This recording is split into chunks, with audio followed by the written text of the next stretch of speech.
Good morning everyone. This is class 12th, subject chemistry, chapter number 9, coordination compounds, lecture number 4.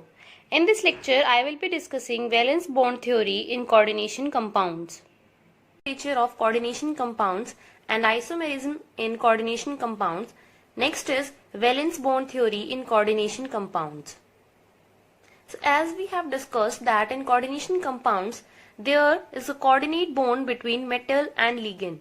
So according to valence bond theory, this metal-ligand bond arises by the donation of pair of electrons by the ligands to metal atom or to metal ion.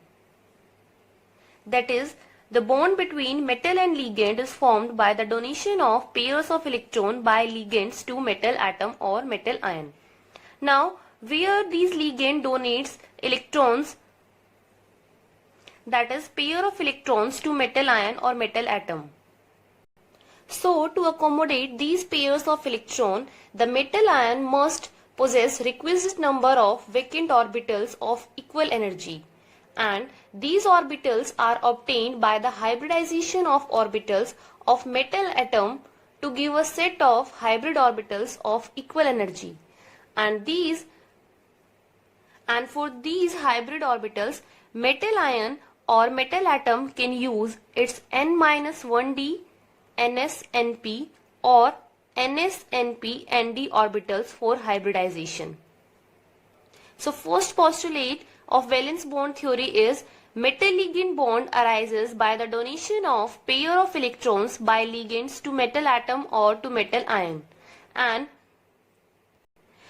for these pairs of electron, vacant orbitals are required, and these orbitals are obtained by the hybridization of the orbitals of metal atom to give a set of hybrid orbitals of equal energy.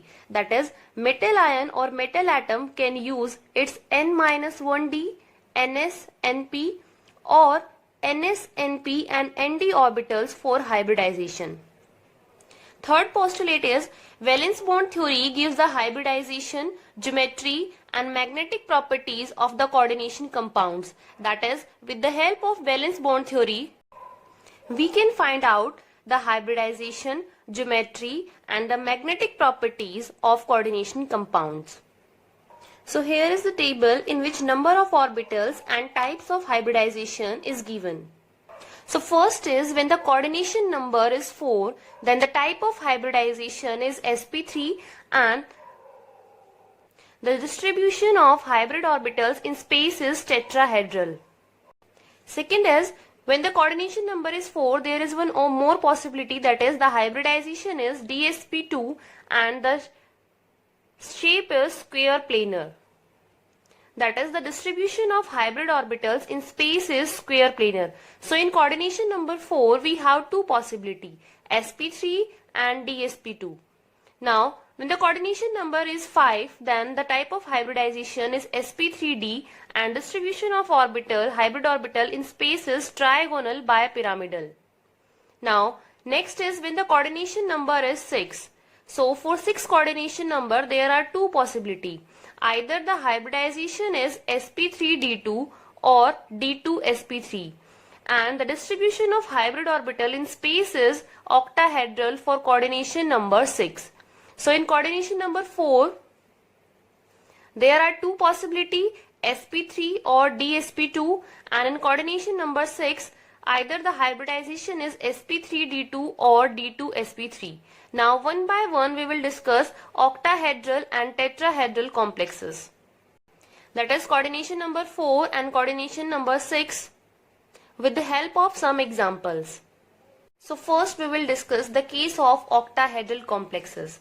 And in octahedral complexes, there are two possibilities, either the hybridization of complexes sp3d2 or d2sp3. So first example is CONH3 3 positive. This is the complex of cobalt, that is hexaamine cobalt plus 3. Now here the coordination number is 6 because 6 ammonia molecules are directly attached to the cobalt, and coordination number 6 represents octahedral complex. Now next thing is calculation of oxidation state of cobalt in this complex. Now the oxidation number of cobalt in this complex is +3. Now third step is electronic configuration of cobalt +3. Now the atomic number of cobalt is 27 and the electronic configuration is argon 3d7 4s2. Now in +3 oxidation state the electronic configuration is argon 3d6 4s0. And after 4s we have 4p and 4d, but these orbitals do not contain any electrons. Now next thing is how this cobalt uses its vacant orbital for the formation of bond with 6 ammonia molecules. Now here is the electronic configuration of cobalt +3, that is 3d 6 4s0 4p. Now in d subshell we have 5 orbital, in 4s we have 1, and in case of 4p we have 3 orbital. Now here 6 ammonia molecules are given. So these ammonia molecules, they will pair up the electrons which are present in the 3d orbitals. So when these electrons pair up in 3d orbitals, we are left with 2 empty 3d orbitals, and the hybridization will take place between 3d, 4s and 4p, and therefore these are 6 empty d2sp3 hybrid orbitals. Now ammonia molecules, 6 ammonia molecules, they will donate their electron pair in these vacant orbitals. So here is the formation of CONH363+. Now 6 electron pairs are donated from 6 ammonia molecules, 2 electron pair in 3d, 1 electron pair in 4s and 3 electron pair in 4p. So the hybridization of this complex is d2sp3, and since in this complex inner d orbitals are used, that is why this is known as inner orbital complex. And this complex is diamagnetic in nature because there is no unpaired electron in this complex. Next complex is COF6 3 negative. This is again the complex of cobalt, but here fluoride ion is acting as a ligand. Now again 6 fluoride ions are directly attached to cobalt, therefore coordination number is 6 and it is octahedral complex. Now next is oxidation number of cobalt, that comes out to be +3 because one fluoride ion contains one negative charge, and that is why X -6, and overall charge on the complex is -3. So the oxidation number of cobalt comes out to be +3.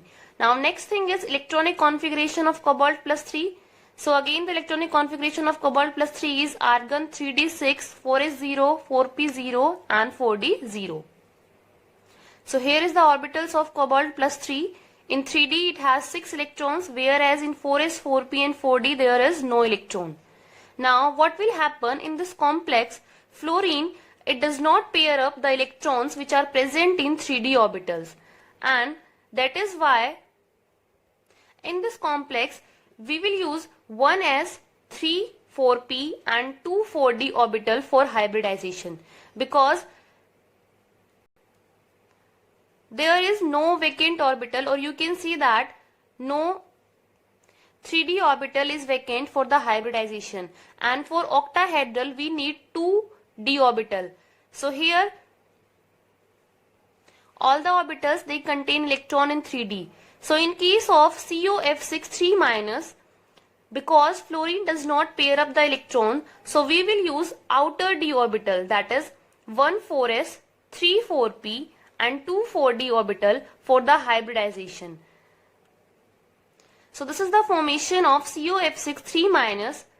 Here 6 pairs of electron from 6 fluoride ions are donated to 4s 4p and 2 4d orbital, and therefore the hybridization of this complex is sp3d2. So for this complex, coordination number is 6, geometry is octahedral, hybridization is sp3d2, and it is known as outer orbital complex because in this we are using outer d orbital, and that is why it is known as outer orbital complex or high spin complex. And as this complex contains unpaired electron, so it is paramagnetic in nature. So in octahedral complexes, coordination number is 6. Now we have two possibilities. Either the hybridization is D2sp3 or sp3d2. Now when the hybridization is D2sp3, then that complex is known as inner orbital complex, and it is also known as low spin complex. Whereas if the hybridization is sp3d2, then in that case the complex is known as outer orbital complex or high spin complex. And in case of D2sp3, n-1, n-1d, ns and np orbitals are used. Whereas in case of sp3d2, ns, np and nd orbitals are used. So there is one more example for octahedral complex, that is the complex of chromium NH3 3 positive, that is hexaamine chromium plus 3. Now the first thing is, here again 6 ammonia molecules are directly attached to chromium, so coordination number is 6, and when the coordination number is 6, geometry is octahedral. Now next is oxidation number of chromium. So in this complex the oxidation number of chromium is plus 3. Next thing is electronic configuration of chromium plus 3. So the atomic number of chromium is 24 and the electronic configuration is argon 3d5 4s1. In plus 3 oxidation state, the electronic configuration is argon 3d3 4s0 4p0. That is, 3d orbital contains 3 electron and 4s and 4p does not contain any electron. So this is the orbital representation for chromium plus 3 ion. Now in this complex already 2 vacant d orbitals are present in 3d. So here no pairing will take place, that is D2sp3 hybridized orbitals of chromium plus 3. That is, it directly uses 2 3d vacant orbital, 1 4s and 3 4p orbital for the hybridization. So the hybridization of this complex is D2sp3. That is, these 6 ammonia molecules, they will donate their electron pair in these vacant 6 orbitals. So 6 electron pairs from 6 ammonia molecules are donated in these vacant orbitals. So the hybridization for this complex is D2sp3 and it is paramagnetic in nature because it has 3 unpaired electrons. So the coordination number for this complex is 6, geometry is octahedral, hybridization is D2sp3 and it is paramagnetic in nature. Now next we will discuss the cases for coordination number 4. So in coordination number 4, first we discuss the cases of tetrahedral complexes. First example is NiCl4 2 negative. So this is the anionic entity, or you can say that anionic coordination complex, and the name is tetrachloridonickelate and the oxidation number of nickel is plus 2. Now we will discuss the hybridization, geometry and the magnetic behavior of this complex. So here 4 chloride ions are directly attached with nickel, so coordination number is 4 and the oxidation number of nickel is plus 2. Now next step is electronic configuration of nickel plus 2 ion. So the atomic number of nickel is 28 and the electronic configuration is argon 3d8 4s2. And in plus 2 oxidation state, the electronic configuration becomes argon 3d8 4s0. And after 4s we have 4p and 4d, but they do not contain any electrons. Now these are the orbitals of nickel plus 2 ion, that is in 3d it has 8 electrons.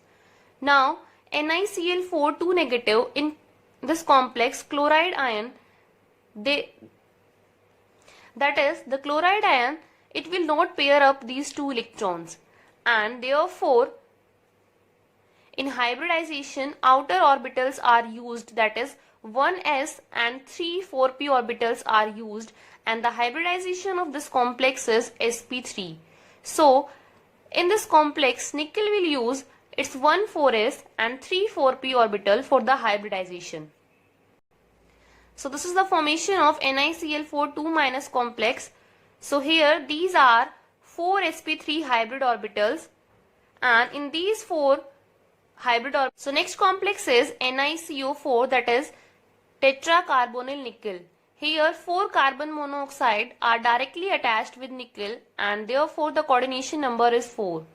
And the carbon monoxide is neutral ligand, therefore the oxidation number of nickel in this complex is 0. Now the electronic configuration of nickel in this complex is argon 3d8,4s0 because the oxidation number of nickel is 0 in this complex. Now these are the orbitals of nickel, that is in 3d it has 8 electrons and in 4s it has 2 electrons, whereas 4p does not contain any electron.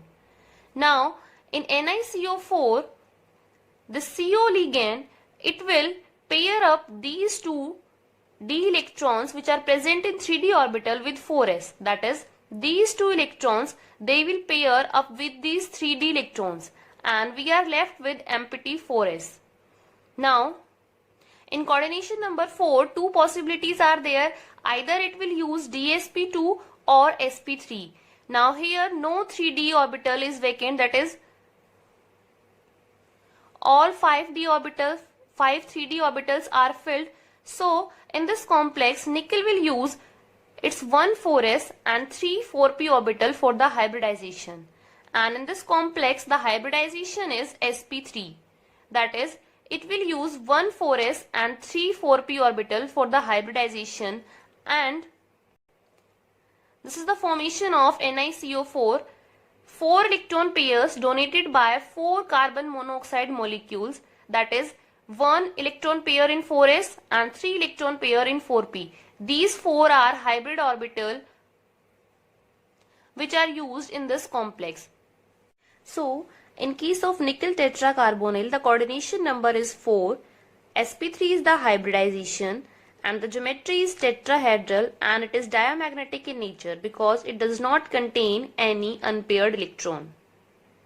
Now third complex is NiCN4, that is tetracyanidonickelate, and the oxidation number of nickel in this case is 2, that is +2. And the electronic configuration of nickel in +2 oxidation state. So atomic number of nickel is 28 and the electronic configuration is argon 3d8,4s2, and in +2 oxidation state the electronic configuration becomes argon 3d8. Now these are the orbitals of nickel +2, that is in 3d it has 8 electrons, whereas in 4s and 4p it does not have any electron. Now in this complex, the cyanide ion, it will pair up these 2 electrons which are present in 3d orbital, that is this electron will pair up with this electron and therefore we are left with one empty d orbital.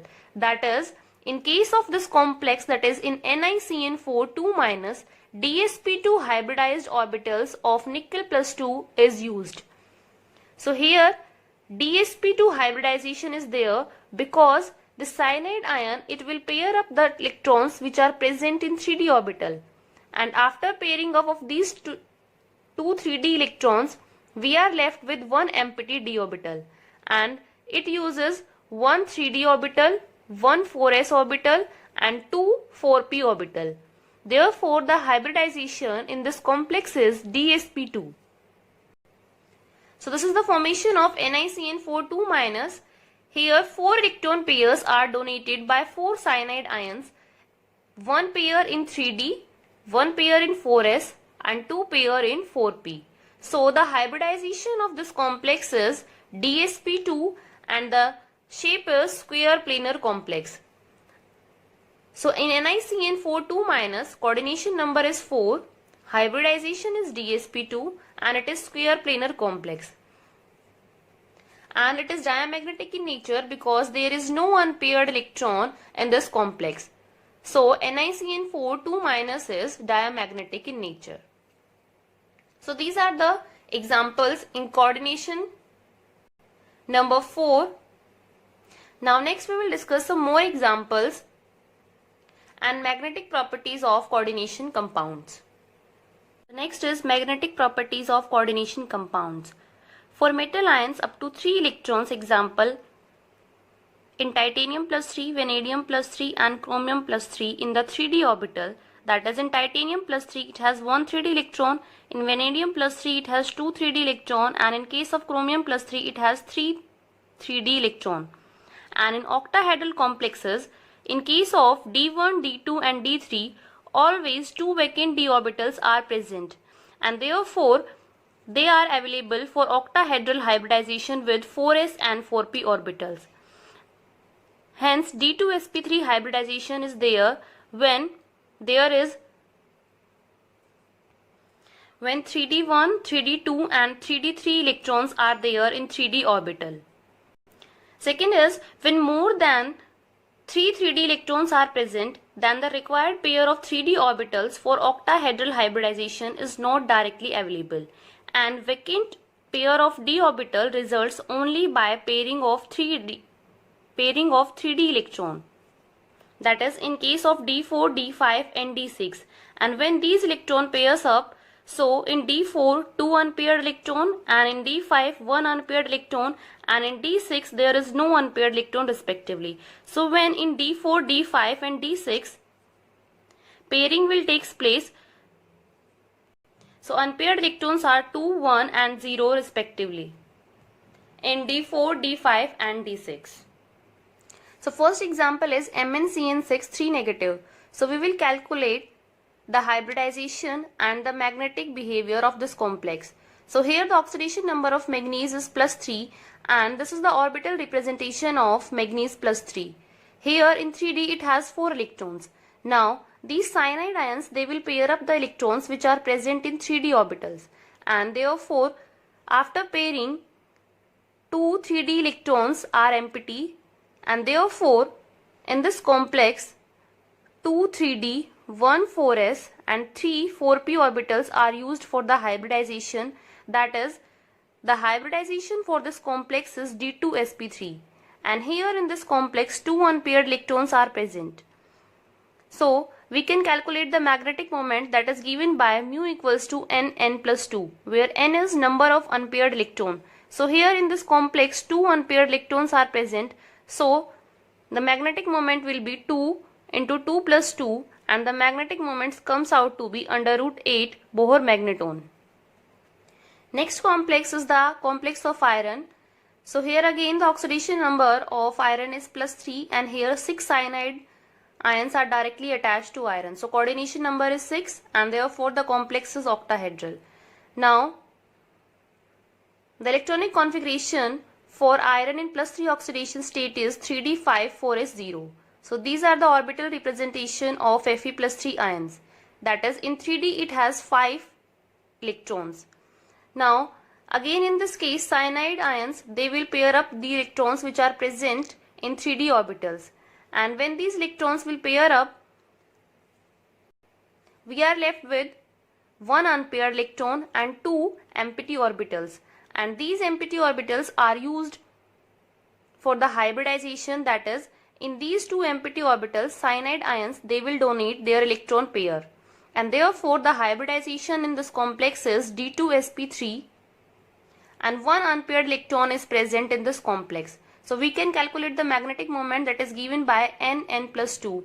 So the value comes out to be √3 Bohr magneton, and here the hybridization is d2sp3, that is inner d orbitals are used for the hybridization, and that is why it is also known as inner orbital complex.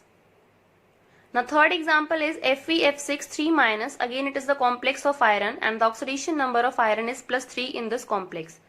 Now in +3 oxidation state the electronic configuration is 3d5 4s0.